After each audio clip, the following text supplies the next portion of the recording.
Bismillah. Assalamualaikum warahmatullahi wabarakatuh. Ada kitab ni kat sini tak? Hari tu ada beli banyak dah. Bismillahirrahmanirrahim. Alhamdulillahi rabbil alamin. Wassalatu wassalamu ala asyrafil anbiya'i wal mursalin. Sayyidina Muhammad wa alihi wa sahbihi ajma'in.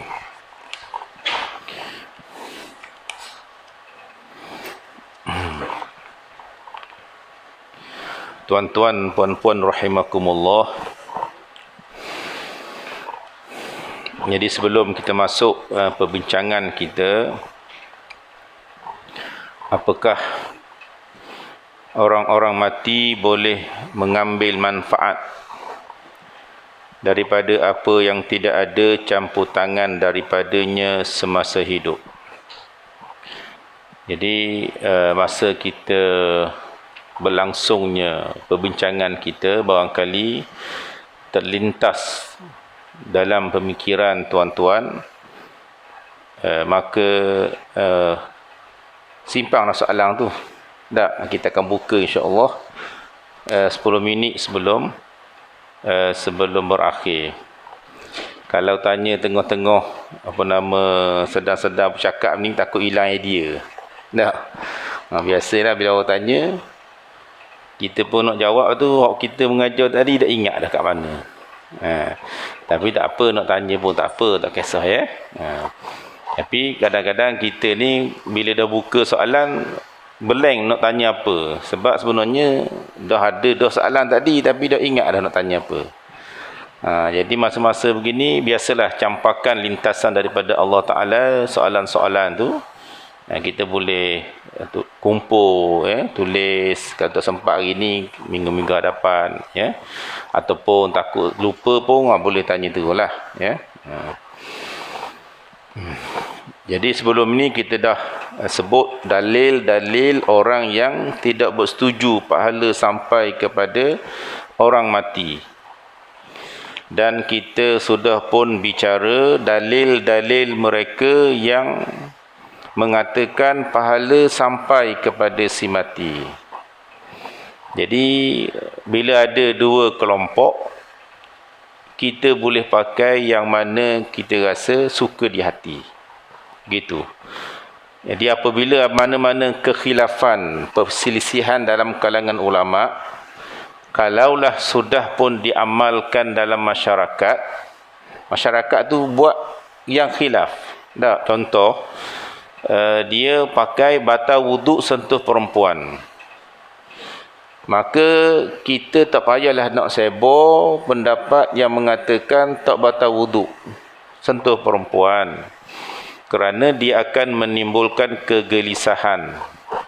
Kecuali bagi pendapat ustaz tu kata rasa bahawa dia lebih baik bagi tahu. Tak, mungkin sebab audien dia boleh menerima dan seumpamanya. Jadi sepatutnya amalan setempat yang tidak bercanggah dengan syariat, yang berselisihan dengan kita, biarlah mereka lakukan, tak jadi masalah. Begitu. Itu kita adab kita. Sebagaimana Al-Imam Al-Syafi'i rahimahullah, bila bersembahyang di Iraq, dia tidak membaca kunut, walaupun baginya kunut itu adalah sunat ab'ad baginya. Begitu juga apabila di Madinah, dia ikut tok guru dia Imam Malik, walaupun ada pendapat yang lain daripada Imam Malik. Imam Syafi'i ni dia tolak kaedah fiqh Imam Malik. Man istahsana faqad syarra'a. Siapa yang melakukan istihsan dalam mengeluarkan hukum, dia telah mereka-reka dalam syariat.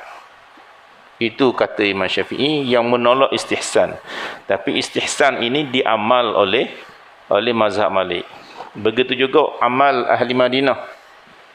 Imam Malik berpendapat mana-mana amalan ahli Madinah, penduduk Madinah, ianya diterima dalam syariat. Walaupun barangkali tak ada hadis ke, tak jumpa ke apa ke, tapi apabila penduduk Madinah melaksanakan sesuatu, itu diterima, dikira hukum sunat ke dan seumpamanya lah.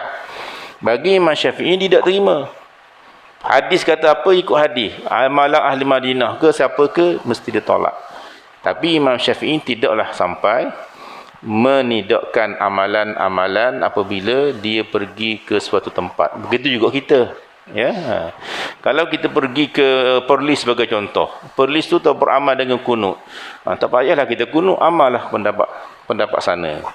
Jadi orang Perlis mari sini, jadi dia pun railah pendapat sini yang ada kunut, barulah hidup harmoni.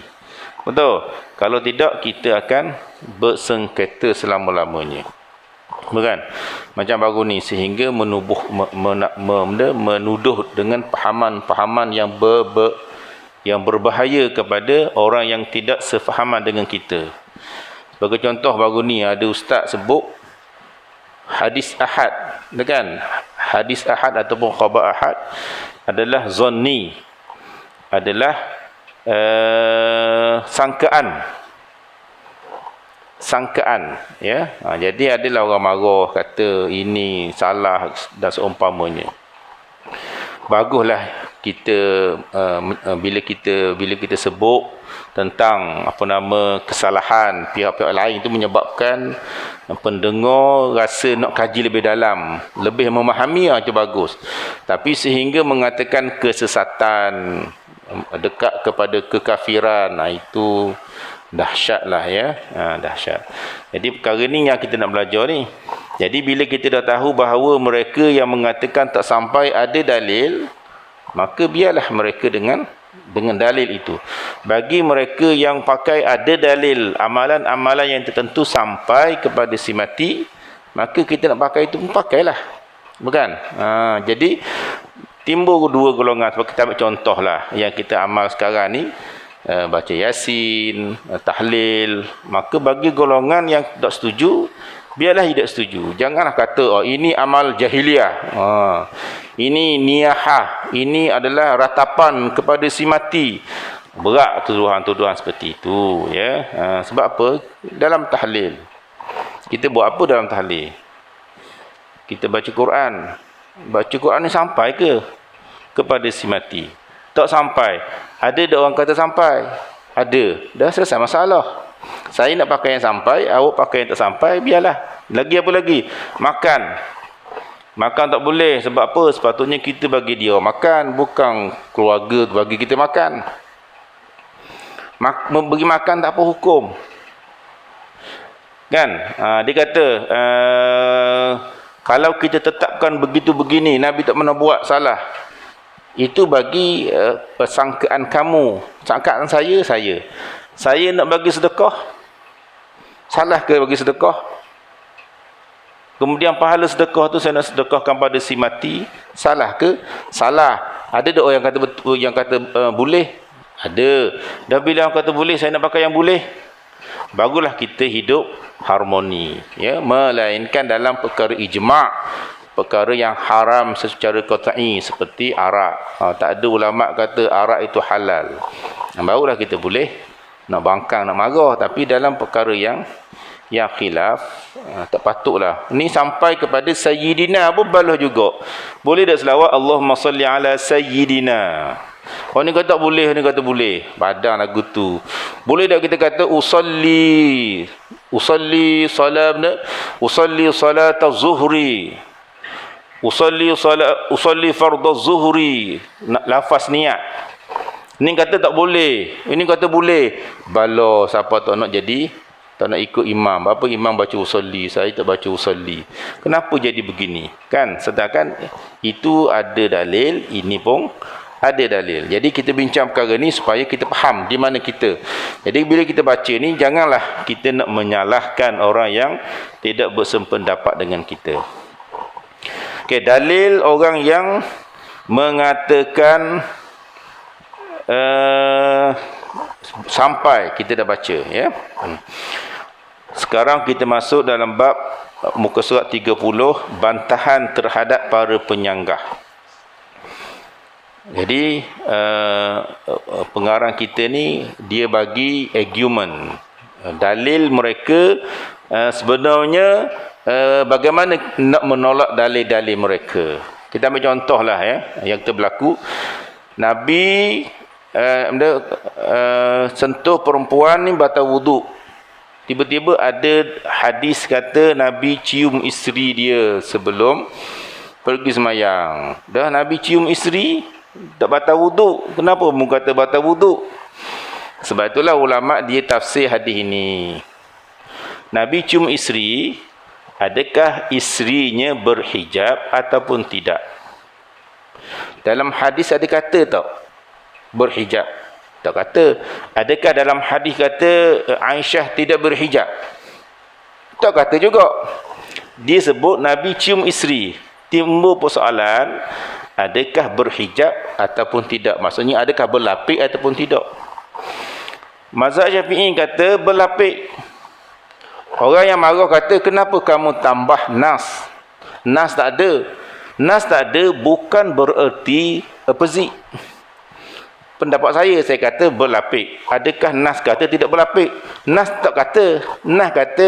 Nas kata cium sahaja. Nabi cium isteri.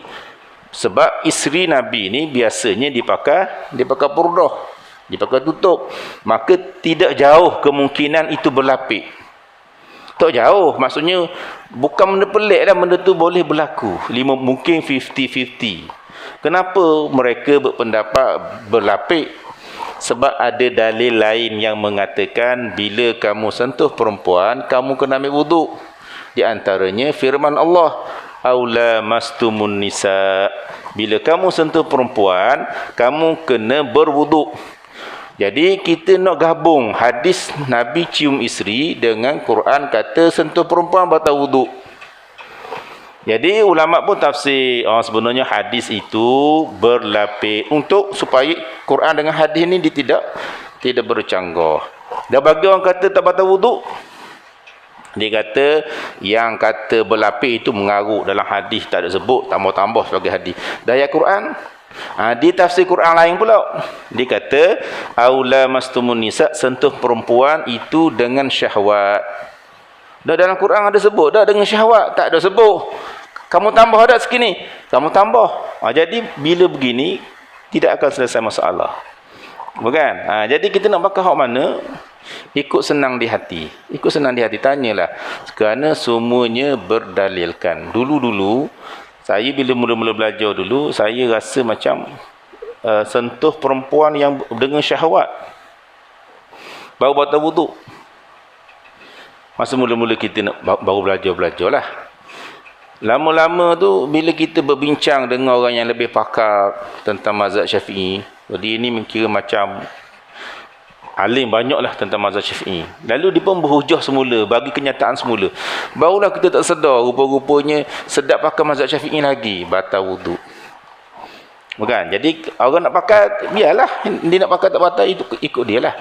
Tapi janganlah sehingga kita menidakkan pendapat yang lain. Ya? Jadi begini. Jadi dia nak sebut di manakah benda-benda yang berlaku kekhilafan. Satu, jawapan di atas alasan mereka dengan ayat yang berikut. Firman Allah dalam surah An-Najm. Maksudnya mereka kata tak sampai pahala tu kepada si mati. Dalilnya ialah Al-Quran. Wa allaysa lil insani illa ma sa'a, dan tidaklah manusia itu mendapatkan melainkan apa yang diusahakan. Ayat Quran ni kata orang mati dia dapat apa yang dia usaha, yang dia tak usaha tak dapat. Tu nak kata pahala tak dapat tu. Bukan? Para ulama telah memberikan beberapa jawapan yang paling benar, maksudnya yang paling dekat dengan kefahaman ayat ni. Yang pertama, jadi ulama pun bagi tahulah sebenarnya kita ni faham tak berapa jelas. Kita kena faham betul ayat ni maksud dia apa. Tengok dia kata, sesungguhnya manusia itu dengan usahanya dan pergaulan yang baik boleh mendapat ramai teman.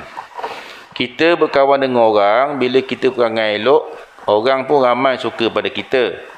Memiliki ramai anak, menikahi beberapa isteri, menyambung kebaikan dan mencintai manusia. Jadi kita bergaul dengan manusia ni elok, ya, kita pun ada anak, kita pun ada isteri, kita ada jiran dan seumpamanya. Maka mereka pun menyayanginya, mendoanya, menghadiahkan kepadanya pahala ketaatan.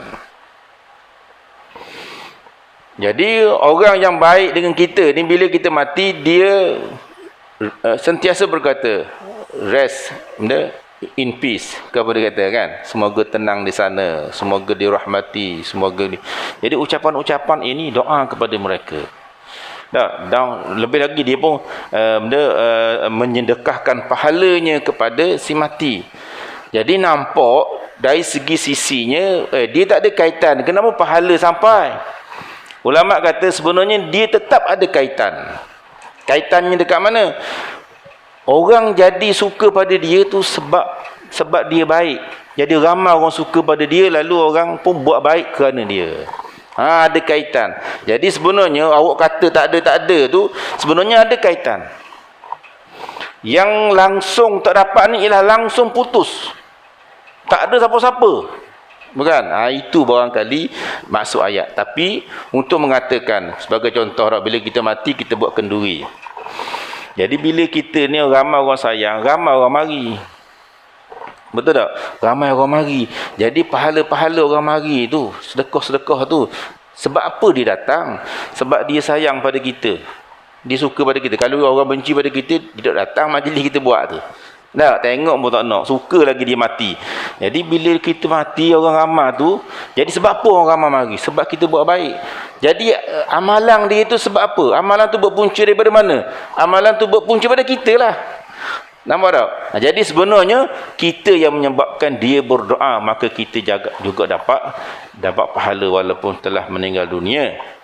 Maka mereka pun menyayanginya, mendoanya, menghadiahkan kepadanya pahala ketaatan. Semua itu merupakan hasil kerjanya, kerja orang yang dah mati tadi. Lebih jelasnya bahawa Allah menjadikan keimanan itu merupakan hasil kerjanya. Jadi keimanan, amal-amal dan segala-galanya adalah hasil kerjanya. Lebih jelas bahawa Allah menjadikan keimanan sebab pelakunya mengambil manfaat dari doa dan usaha saudara-saudaranya daripada kalangan mukmin. Jika dia mengusahakan, bermakna dia telah mengusahakan sebab yang boleh menghantarkan ke arah itu. Okey, itu fahaman yang pertama. Jadi untuk kata tak dapat, maksudnya dia mati terus putus. Sebenarnya dapat lagi. Kenapa? Dia orang tu berdoa sebab kita. Bila ada sebab kita, maksudnya kita ada saham mencipta kebaikan, maka pahala pun dapat. Okey. Pendapat yang kedua, tafsiran yang kedua. Jawapan ini lebih kuat daripada yang pertama. Jawapan kepada bahawa Al-Quran tidak menyangkal bahawa seseorang itu boleh mengambil manfaat dari usaha orang lain. Ini jawapan yang kedua ni nak cerita. Awak faham Quran mengatakan bahawa pahala dah sampai, dia saja yang buat, dia saja yang miliki. Tapi sekarang saya nak kata bahawa kefahaman itu salah. Salahnya kat mana? Tetapi yang disangka adalah apabila dia memiliki sesuatu yang bukan daripada usahanya. Antara kedua-duanya ada perbezaan yang jelas. Allah Ta'ala mengkhabarkan bahawa manusia tidak akan memiliki selain daripada usahanya. Kita usaha, kita dapat. Kita tak usaha, kita tak dapat. Itu jelas. Dalam ayat Quran sebut begitu kan. Adapun usaha lain, ia milik orang yang melakukan. Ayat Quran tidak menafikan amalan orang lain. Tengok cara ulama faham ayat. Yang kita faham, putus maksudnya tak dapat apa-apa. Bukan begitu. Yang putusnya amalan yang berpunca daripada dia sahaja yang terputus, sebab dia tak boleh beramal. Adapun orang lain, Al-Quran tidak menafikannya. Tuhan Quran tak kata orang lain pun tak boleh beramal untuknya. Tak ada begitu. Quran sebut hanya dia hanya dapat apa yang dia usaha. Adapun orang lain kalau dia nak bagi, dia bagi. Kalau kita nak bagi, kita nak bagi. Gitu. Faham ayat Quran ya? Jika dia mahu, dia memberikannya. Jika tidak, ia khususkan buat dirinya sendiri. Sebab itulah kita melihat banyak amalan-amalan yang dikhususkan oleh Nabi SAW sampai pahalanya. Di antaranya sebelum ni kita bicara puasa kan. Soma anhu waliyuh. Hendaklah wali dia puasa ganti kepadanya. Dia tak boleh nak puasa dah hari mati. Tapi puasanya masih ada yang tertinggal. Maka Nabi kata walinya boleh puasa. Maksudnya apa? Kalau dia hutang, dalam kubur dia akan diseksa kerana tak puasa. Tiba-tiba walinya telah puasa ganti kepadanya. Maka dia diangkat seksaan dalam kubur. Bermaksud pahala sampai kepada mereka. Begitu juga haji. Dalam haji, apabila sahabat bertanya, ayah aku tinggal haji macam mana? Dia kata, kamu hajilah untuknya, yang kita namakan badal haji. Begitu juga dengan amalan-amalan yang lain. Nabi bagi contoh-contoh. Bila Nabi bagi contoh-contoh, bermaksud contoh-contoh yang lain boleh dipakai. Boleh dipakai. Firman Allah, alla taziru waziratun wizra ukhra wa an laysa lil insani illa ma sa'a. Yang bermaksud bahawasanya seseorang yang berdosa tidak akan memikul dosa orang lain, dan bahawasanya seorang manusia tidak memperolehi selain apa yang telah diusahakannya. Itu adalah dua ayat yang untung maknanya. Maksudnya sebenarnya ayat itu memberi dalil bahawa sampai kepada orang mati. Bagaimana? Yang pertama, mendasarkan bahawa Allah tidak akan menyeksa seseorang kerana kejahatan orang lain. Jadi kalau kita tak ada sebab apa-apa, tiba-tiba orang lain buat jahat, dia ialah yang menanggung dosa, bukan orang lain. Yang pahala kedua, yang kedua tentang pahala pula, menandakan bahawa seseorang hanya mendapat pahala daripada amalannya. Ayat tu sebut pahala daripada amalannya. Hal ini untuk memutuskan hasrat seseorang yang ingin selamat dengan amalan orang tuanya. Dia rasa tak apalah, aku mati nanti orang tua aku ataupun anak aku boleh bagi pahala pada aku. Tak boleh jadi begitu, tak dapat. Supaya dia memutuskan hasrat itu. Dia nak ambil usaha orang lain, tak boleh. Kita tak ada kuasa, tak boleh nak paksa apa-apa. Tetapi dia berbeza dengan orang yang nak memberi. Bukan? Ayat Quran tu kata, mu tak boleh nak ambil, jangan harap orang lain lah. Sebab apa? Mu buat sendiri-sendiri. Tapi tiba-tiba orang nak bagi. Orang nak bagi pun tak apa, orang nak bagi. Tuhan tak marah, orang tak nak bagi. Orang nak bagi. Sebab itulah banyak ayat-ayat, di antaranya apabila kita melintasi kubur, kita sunat berdoa. Bila amalan A itu dapat, maka amalan B pun dapat jugalah. Kenapa kita nak membeza-bezakan amalan? Bukan? Semua amalan itu pahalanya ada. Jadi kalau kita nak bagi pahalanya kepada orang si mati itu, apa masalah kitanya? Allah Ta'ala Maha Kaya. Allah tidak menyatakan bahawa manusia tidak boleh mengambil manfaat daripada selain usahanya. Demikian juga firman Allah, laha ma kasabat, baginya pahala amal kebaikan. Dan firman-Nya, wala tujzauna illa ma kuntum ta'malun, tidak akan rugi sedikit pun dan kamu tidak dibalasi. Kamu tidak dibalasi kecuali dengan apa yang kamu kerjakan.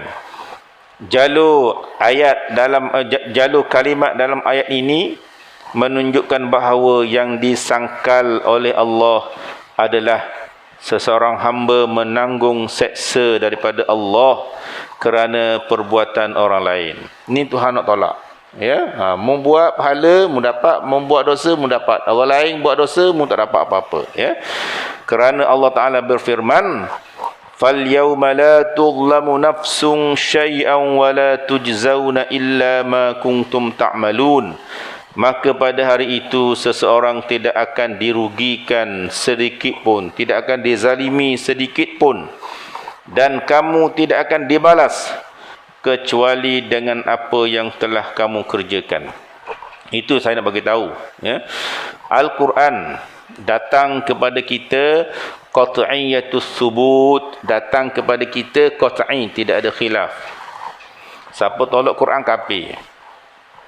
Tetapi zanniyatud dilalah, kefahaman Al-Quran bersifat zanni, sangkaan. Nanti kan viral pulak saya. Maksudnya bukanlah semua hukum dalam Al-Quran itu bersifat zanni, bukan, tapi kebanyakan. Sebab itu kita kena faham bila dia orang kata hadis ahad zanni, bukan bermaksud semua hadis itu zanni, ada juga qat'i, tapi kebanyakan. Ayat Al-Quran dia datang kepada kita secara mutawatir, tidak diragui lagi. Itu ayat Quran, ayat.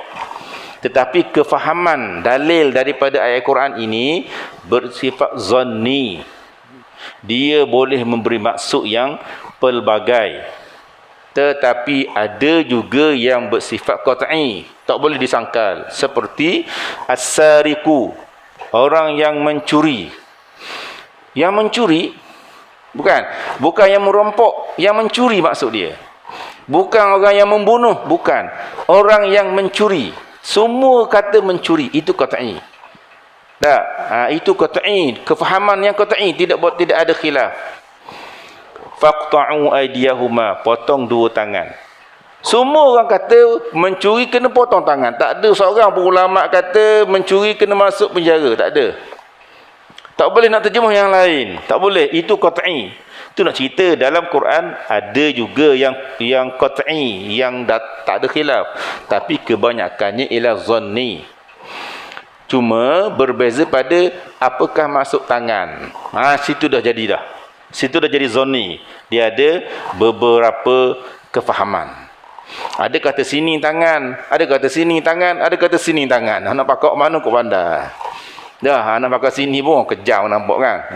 Macam kita mamassa zakarahu falyatawadda. Siapa sentuh kemaluan hendaklah dia berwuduk. Apa maksud wuduk di situ? Jadi ulama khilaf. Ada kata wuduk tu ambil semayang. Ada kata wuduk tu basuh tangan. Maksudnya bila sentuh kemaluan tak batal wuduk. Basuh tangan saja. Sebab mu dulu jenis kesak-kesak je dulu. Orang Arab dulu tak ada air sangat. Dia pakai kesak-kesak istinja dengan batu.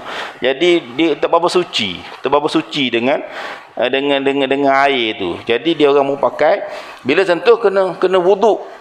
Ada ulama yang mengatakan wuduk di situ ialah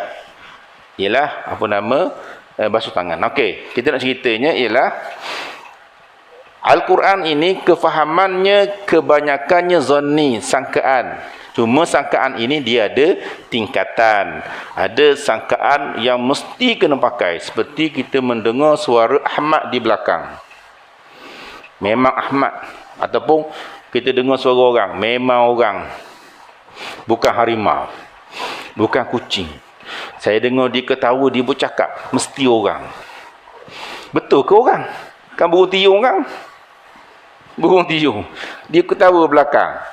Jadi ada dua tafsiran dah. Orang ataupun burung tiung. Bagaimana kita nak menguatkan dalil kita bahawa itu orang? Saya nampak dia lalu ke belakang saya. Itu kekuatan. Kedua, saya tanya orang lain kata memang belakang tu ada orang. Jadi kuat kekuatan. Zonni itu menyebabkan kita pakai. Sebab itulah ulama hadis, bila orang tu kata hadis Nabi kata begini, maka ulama-ulama lain pun cek. Dia ni pernah lupa tidak? Pernah berbohong tidak? Apakah saksi orang lain pada dia? Barulah diterima perkataannya. Bukannya semata-mata dia bercakap, diterima. Sedangkan dia ni nyanyuk dan seumpamanya. Jadi Al-Quran, kefahaman dia kebanyakannya ialah zanni. Maksudnya dia ada beberapa tafsiran. Maka begitu juga dengan Al-Quran yang kita baca sekarang ni. Walaupun dia cuba menegakkan pendapatnya, mengatakan bahawa Allah tidak melarang pahala orang lain. Tapi ada juga orang berkata, tak, Allah Ta'ala melarang juga pahala orang lain tak sampai. Jadi dia ada dua tafsiran. Jadi kita nak pakai orang mana? Pakailah yang sedap di hati. Jadi kalau masyarakat pakai, biarlah masyarakat pakai. Ada surah tu tak pakai, biarlah dia tak pakai.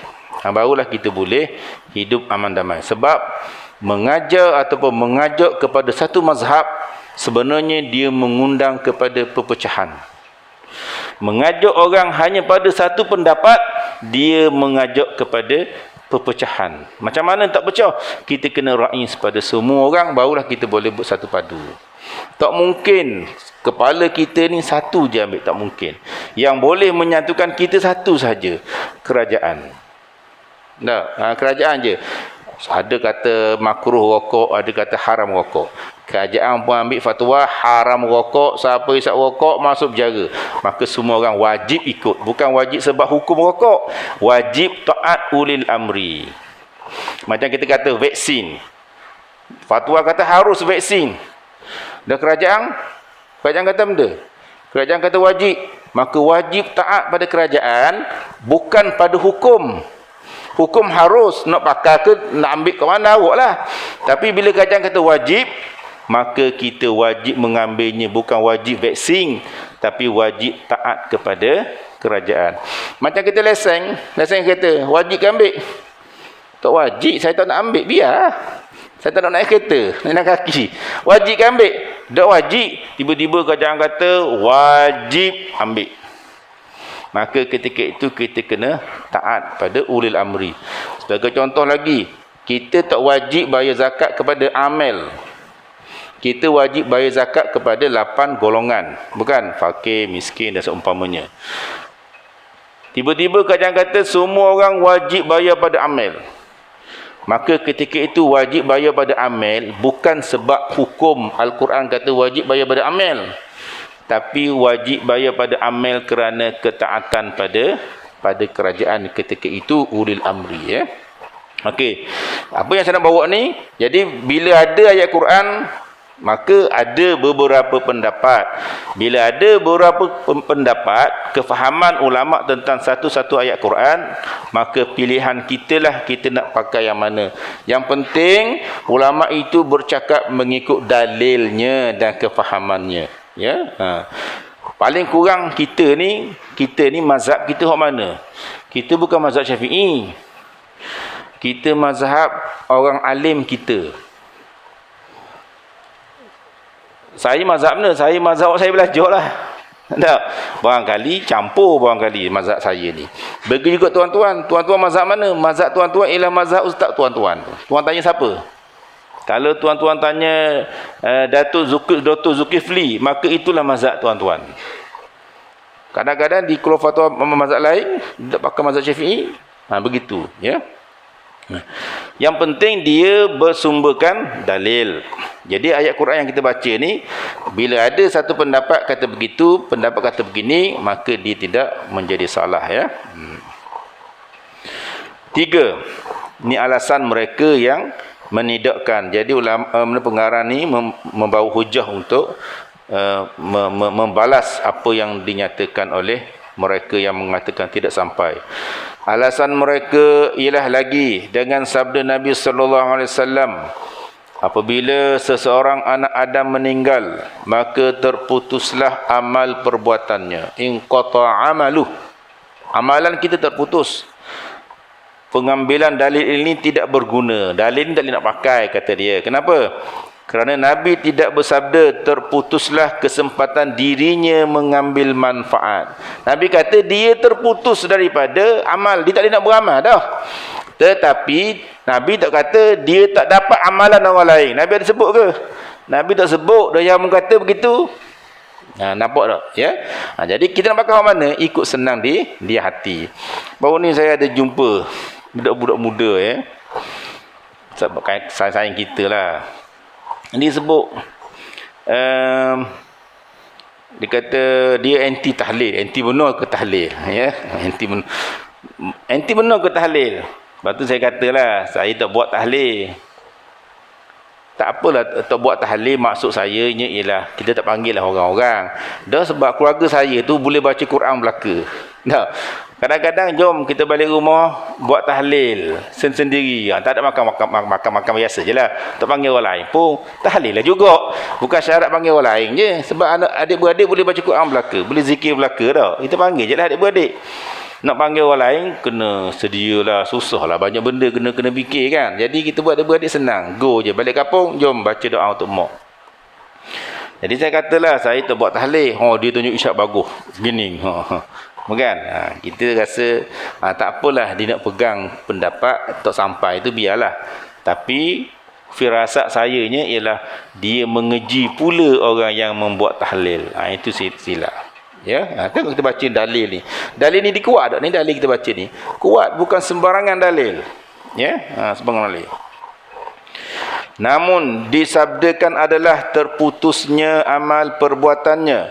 Adapun amalan orang lain adalah untuk pelakunya. Orang yang buat dia nak bagi, tak bagi. Sebab itulah hadis yang selepasnya, illa min sadaqatin jariyah, bukan, melainkan pahala sedekah dia yang berpanjangan.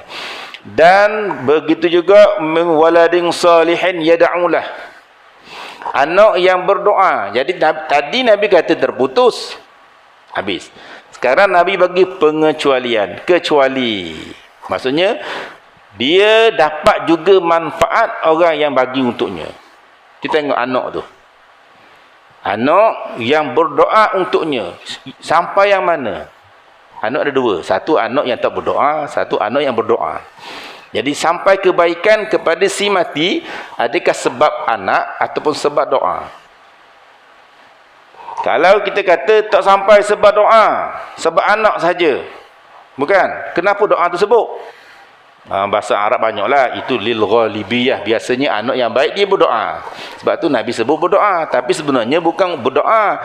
Sebab anak yang baik itu sahaja dapat pahala pada anak. Itu awak faham.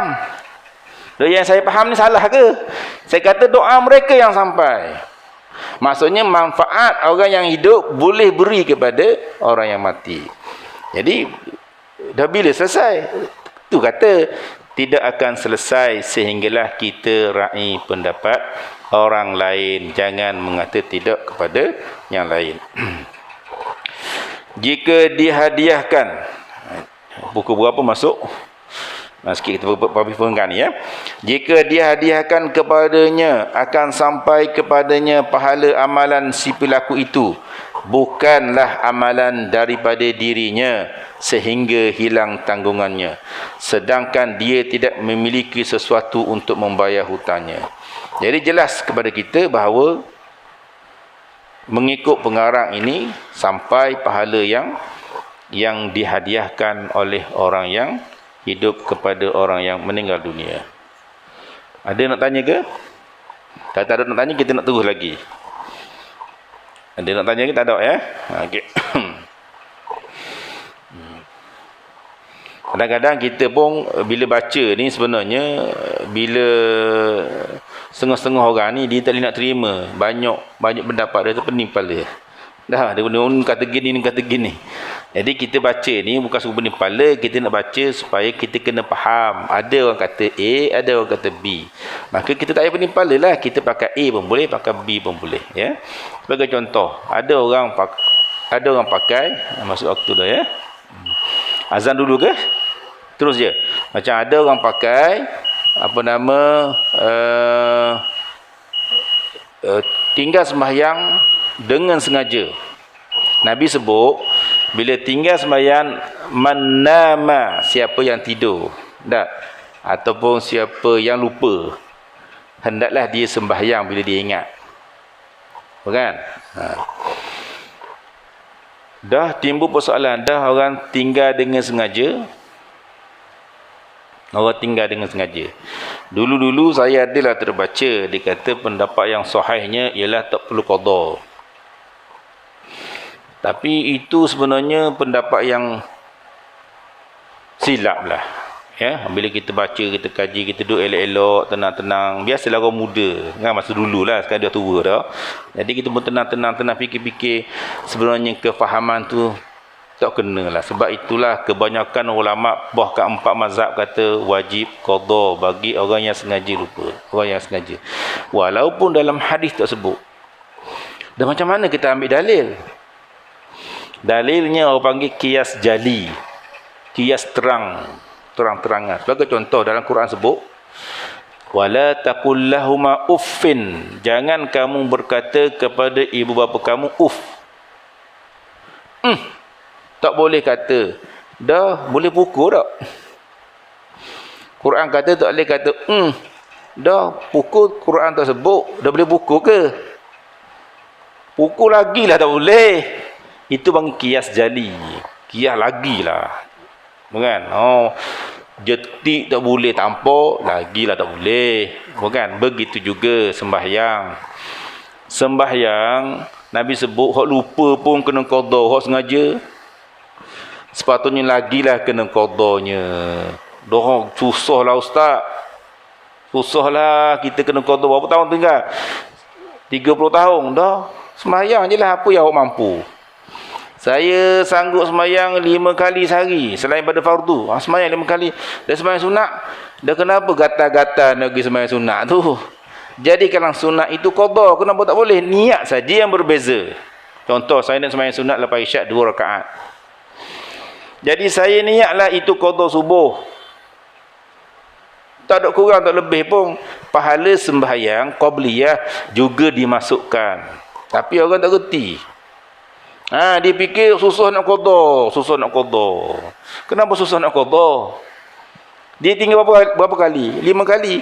Dia semayanglah ikut qada dia. Ikut kemampuan dia. Semoga Allah Taala mengampuni kejahilannya. Ya, tapi sehingga timbul persoalan dah sunat. Kita semayang ni pasal apa? Kita semayang ni suruh Tuhan suka ke Tuhan buat apa? Kita semayang suruh Tuhan suka, betul? Jadi kalau kita sembahyang hak fardu, hak sunat, yang mana lebih Tuhan suka? Hak fardu Tuhan lebih suka. Dah kenapa kita nak kerja hak sunat ni? Nampak tak ikhlas situ. Dah. Qiyamul rajin, sembahyang subuh tak pergi. Lagu tu sembahyang apa lagu ni? Lepas sembahyang, lepas habis fardu Ramadan, dia pun sibuk nak supaya puasa 6 Syawal. Kenapa tak puasa qada? Apa yang berlaku sebenarnya ni? Apa tujuan? Tujuan kita nak suruh Tuhan suka ke nak puas hati nafsu kita? Nak suruh orang kata kita rajin puasa sunat ke mana? Saya buat ni supaya Tuhan suka. Dan yang mana Tuhan suka? Yang fardu ke yang wajib? Yang wajib ke yang sunat? Yang wajib yang lebih Tuhan suka daripada yang sunat. Dan yang gaduh-gaduh buat yang sunat tu pasal apa? Itu soalan tu kena fikir dah. Macam orang tanya dah, adakah Tuhan mampu buat cipta benda yang berat sehingga Tuhan tak mampu? Soalan apa lagu ni?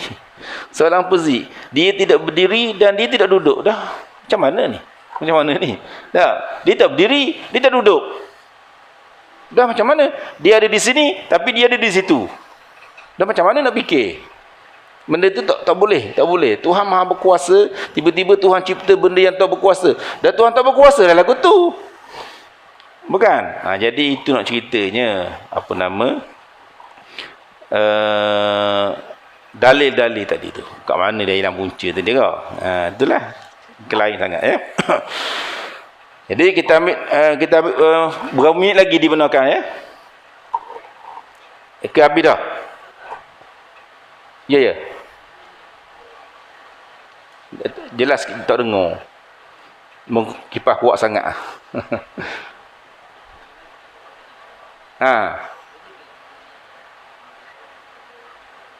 Tak boleh. Semua apa nama amalan kita ikut pengarang kita ni boleh diniatkan pahalanya untuk sesiapa sahaja yang kita nak.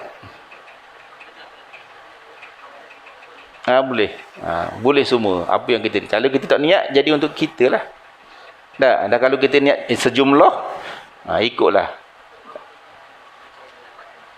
Dapat apa kita. Tuhan tak kedekut, Tuhan Maha Kaya ya.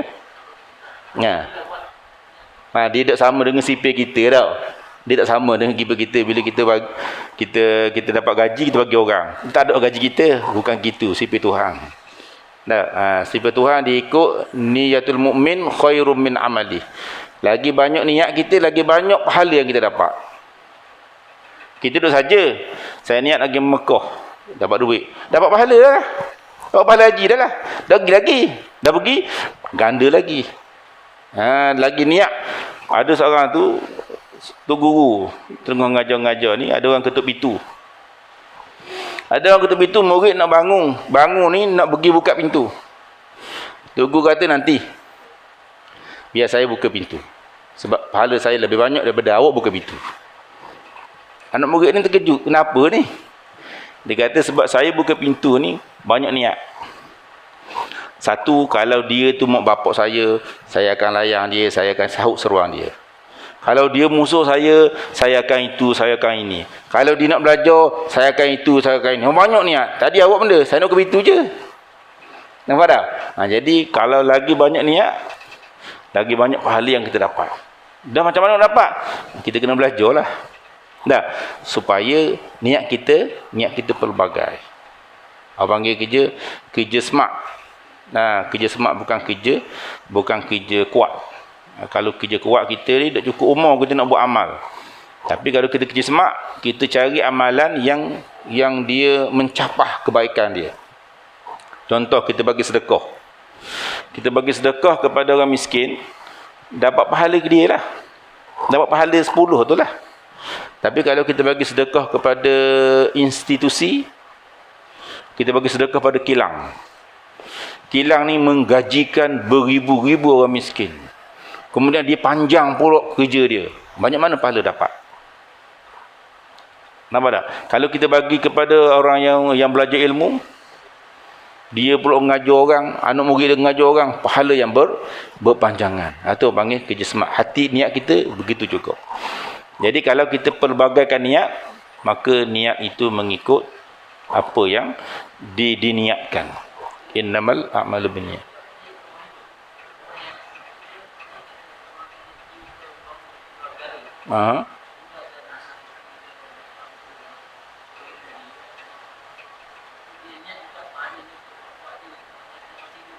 InsyaAllah sampai. Dia termasuk dalam doa dan sedekah. Banyak mana Tuhan nak bagi, ikut Tuhan keberhasilan niat kita tu. Amalan kita kalau diterima, maksudnya untuk kita niat kepada sesiapa sahaja, itu dimakbulkan. Niat ni macam berlaku, Nabi kata tidak akan berlaku kiamat sehingga banyaknya pembunuhan. Satu, yang tidak akan berlaku kiamat sehingga keluarnya Ya'juj Ma'juj. Tidak akan berlaku kiamat sehingga banyaknya pembunuhan. Jadi sahabat ni pelik. Anahliku wa fina salihun, adakah kami akan rosak binasa sedangkan di kalangan kami ni ada orang-orang yang soleh? Nabi kata bala diturunkan pada semua. Mu soleh ke mu tak soleh ke, kena berlaku. Tetapi kamu dibangkitkan mengikut niat masing-masing. Niat kita apa? Kita nampak macam duduk dengan orang jahat. Tapi niat kita apa? Niat saya nak menolong orang-orang jahat. Kita mati bersama mereka. Nampak macam uduh dah. Mati kat mana? Kat pub. Uduhnya mati. Takut kita mati di situ. Tapi rupa-rupanya dia masuk di situ untuk menolong orang-orang yang susah. Mencari orang-orang miskin untuk diberi bantuan. Ataupun untuk menyebarkan dakwah. Niat. Sama lah juga dengan kita menolong orang-orang yang lemah. Tapi rupanya seorang perempuan. Nampak macam perlu orang. Tak elok perlu orang. Tapi niat dia. Dia tolong orang untuk rasa kesedapan. Itu haram lah. Dosa juga. Walaupun nampak macam bagus dia tolong orang. Tapi niat dia. Bagus gitu juga kita. Bila kita niat pelbagai, kita boleh niat. Sebab tu sebelum mana-mana amalan, kita digalakkan untuk bermuhasabah dahulu. Niatlah dulu. Saya buat untuk mak ayah saya buat untuk isteri saya buatlah untuk segala-galanya. Bilanglah, tak apa. Kalau sesuatu nak bilang tu, buat list. Buat list, banyak-banyak tu tulis baca. InsyaAllah keberkatan amal juga termasuk dalam tawassul dengan amal. Tawassul dengan amal ni masyhur dalam hadis bagaimana yang berlaku. Ada tiga orang yang terkurung dalam gua. Yang dalam Riyadhus Shalihin dinyatakan 3 orang terkurung dalam gua. Lalu mereka bertawassul dengan amalan masing-masing. Jadi kita bertawassul dengan amalan kita, semoga mereka itu dilepaskan daripada bala bencana sebab kita keluar dakwah. Tak, wahai Tuhan, aku buat ni kerana Mung ni berjihad menegakkan kalimah, maka dengan berkat pahala aku ni selamatlah keluarga aku. Nah, itu termasuk dalam tawassul, sedekah pahala dan seumpamanya. Itu nama-nama saja yang berbeza, ya. Tapi sebenarnya memberi pahala, bertawassul itu sama maksud meringankan dia daripada bencana, ataupun meringankan dia daripada malapetaka, ataupun meringankan dia daripada laknat, menghilangkan dosa-dosa, menambahkan pahala. Itu dia, ya. Pahala itu benda punca dapat pahala. Bila dapat pahala, itu yang akan berlaku, ya, keberkatan dan seumpamanya. Jadi sekadar itulah saja, ya.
Dia macam kisah Qabil.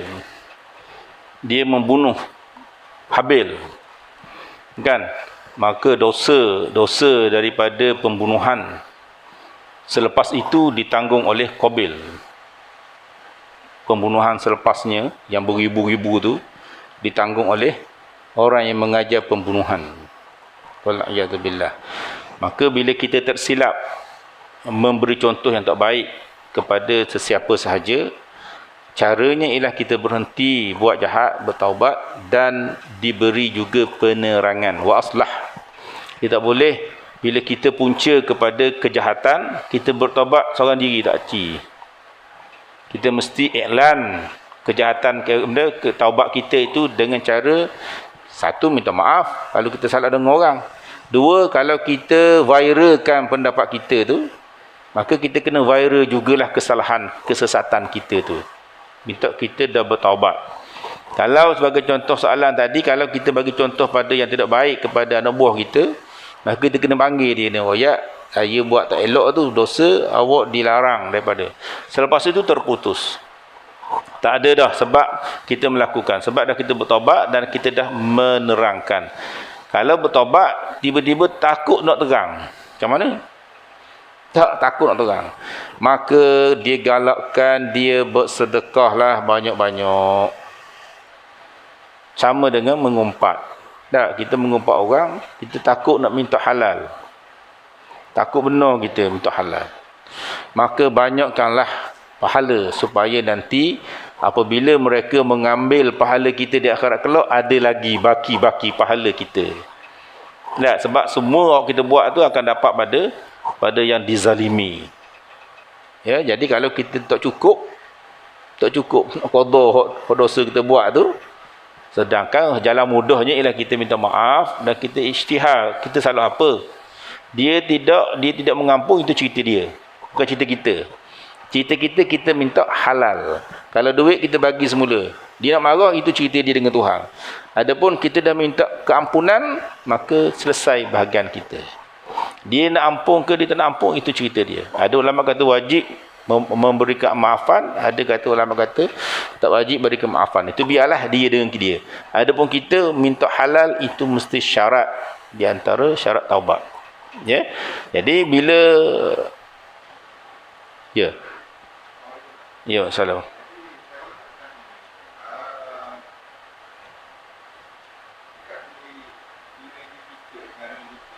Hmm. Hmm.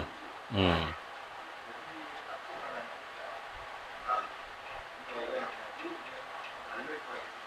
Hmm. Kita nak bagi benda, kita nak bagi pahala. Tak? Tiba-tiba pahala pun tak ada. Nak bagi kat mana? Betul tak? Kita nak buat kebaikan ni biar ada pahala. Tiba-tiba kita ambil upah tu, dah pahala kat mana? Ya? Mengambil upah dengan memberi upah cerita lain. Betul tak? Memberi upah macam kita kerja, kita ambil upah tak? Ambil upah. Betul? Sama je dengan kerja-kerja yang lain. Tapi dalam bab ibadah, mengambil upah itu tidak digalakkan. Ya, tidak digalakkan, salah. Melainkan kalau tiada menyebabkan rosak urusan agama. Contoh imam sepatutnya tak payah ambil upah, betul. Tapi kalau tak ada imam, siapa nak lead, siapa nak bawa sembahyang jemaah, siapa nak azan, siapa. Jadi ini menyebabkan jadi tak elok perjalanan. Jadi di situ ulama membenarkan. Di antaranya sunnah yang membenarkan ambil upah ni, walaupun di dalam kerja agama sekalipun, ialah khalifah awwakar. Orang yang pertama ambil upah jawatan khalifah. Abu Bakar ni bila dilantik menjadi khalifah, esok pergi kerja. Pergi kerja jual kain, jual apa-apalah yang nak jual. Awak dilantik sebagai khalifah, tapi pergi ke pasar nak pergi niaga lagi. Sahabat tanya, awak ni kerja apa? Kerja berniaga, kerja khalifah? Abu Bakar kata, dah bini saya nak makan apa kalau saya tak bekerja? Lalu sahabat bermesyuarat untuk memberi gaji kepada khalifah. Itu daripada itu beberapa ulama berpendapat mengambil upah yang menyebabkan tanpanya jadi macam seperti songsang kehidupan, tidak mengapa. Ya, seperti guru mengambil upah, seperti imam mengambil upah. Tapi kalau baca Quran, tak baca Quran jadi apa? Tak jadi rosak masyarakat. Maka tidak digalakkan mengambil upah. Adapun kita nak bagi hadiah, dia nak baca Quran, kita nak bagi hadiah, itu dalam bab sedekah. Dalam bab sedekah, siapa-siapa nak bagi sedekah apa-apa pun, itu dalam kategori yang lain. Sama dengan ustaz-ustaz mengajar. Ada ustaz tak ambil upah, tak ambil mengajar, tak ambil lah. Ya, ada ustaz yang ambil upah, dia ambil lah, kerana beranggapan bahawa itu dibolehkan dalam kategori yang tertentu. Ya, sebab apa? Kita masyarakat ni, contoh di surau ni, ustaz kena kerja juga. Sudah, ustaz kerja lah. Kalau orang kerja tu tak apalah. Kadang-kadang penceramah bebas ni, dia bekerja, dia bekerja, siapa nak ceramah? Tugu-tugu pondok tu, kalau dia tak mengajar, siapa nak mengajar pondok? Siapa nak buka tahfiz tu? Tak ada orang buka tahfiz. Menjadi kewajipan kepada masyarakat di setempat mencari orang alim dan menggaji mereka. Wajib. Wajib. Kampung tu yang tak ada surat, tak ada ustaz nak mengajar, tak ada apa-apa kan? Wajib bercari ustaz yang bagi gaji yang mencukupi keperluannya sehingga dia tak perlu kerja. Bukan bagi RM50, bukan RM100, tak, bagi yang mencukupi. Cukupi zaman sekarang berapa? QPEC minta 1,800 sebulan. QPEC lah. 1,800 nak duduk mana? Nak duduk bawah tangga? Mana boleh? Kuala Lumpur ni tak ada dah flat dah. Tak ada flat. Semuanya kondo. Kondo harga 400. 400,000. Sebulan berapa? 3,000. 3,000. Itu baru rumah. Kereta nak suruh start kereta jalan kaki. Ini bagi kita nak cerita ni. Nak cerita, maksudnya surau tu kampung, itu kampung. Bukan surau ni, kalau ada surau Mutaki tu bebaslah kita. Pergi situ belaka. Sebab wajib kita belajar. Sebab itu Imam Malik antara ulama yang kaya. Kayanya bukan sebab perniagaan. Kayanya sebab derma daripada anak muridnya. Itu Imam Malik. Ya, sampai Imam Syafi'i bila dia pergi jumpa Imam Malik suruh hadiah dia kuda yang paling mahal. Imam Syafi'i kata, mu untuk guru ni dunia, ahli dunia. Dah, Imam Malik pakaian nak mengajar comel. Nak mengajar hadis pakai baju comel sekali, wangi-wangi mahal, baru mengajar. Ajar hadis Imam Malik, ya. Lalu Imam Malik kata, ambillah kuda ni, saya hadiahkan untuk kamu. Itu Imam Malik, ya. Jadi upah kepada perkara yang tertentu dalam perkara agama ni tengok keadaan. Tak. Jadi hok ngaji-ngaji tu tak payahlah, ya. Kalau kita nak bagi hadiah sebab masa dia, bukan? Sebab masa dia lah, ya. Jadi itu cerita dalam bab sedekah. Tapi untuk mengambil upah, ngaji ambil upah, itu macam benda yang macam bertentangan. Pengarang kita pun ada sebut, ya. Pengarang kita akan sebut, akan datang insya-Allah benda tu untuk comel, ya. Kalau pondok-pondok memang sehingga, ya.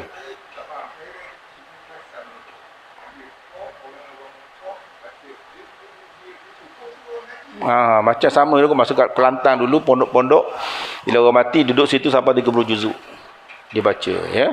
Mengambil upah untuk itu. Dia amalan ni asalnya orang sedekah. Berkali kalau ikut sunnah Nabi-Nabi, para sahabat, Nabi suruh pun tidak. Sahabat-sahabat pun tak ada amalan-amalan seperti ini. Ya, bahkan dah dibincangkan macam kita bincang tadi.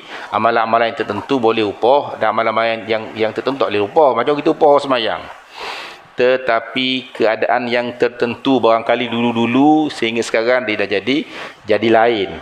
Ya, macam dulu-dulu orang orang datang, kita bagi makan untuk rakyat tetamu, tapi sekarang dia jadi package.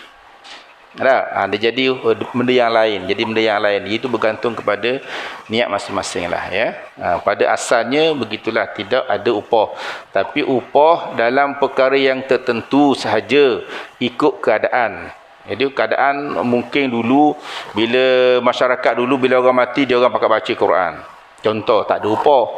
Jadi tiba-tiba orang pun bagi, tengok bagusnya dia kan, bagi upah. Macam orang sembahyang jenazah. Sembahyang jenazah ni tak patutlah upah. Betul tak? Dia sembahyang tu fardu wajib kepada mereka sembahyang jenazah. Kemudian dia sembahyang saja 4 takbir.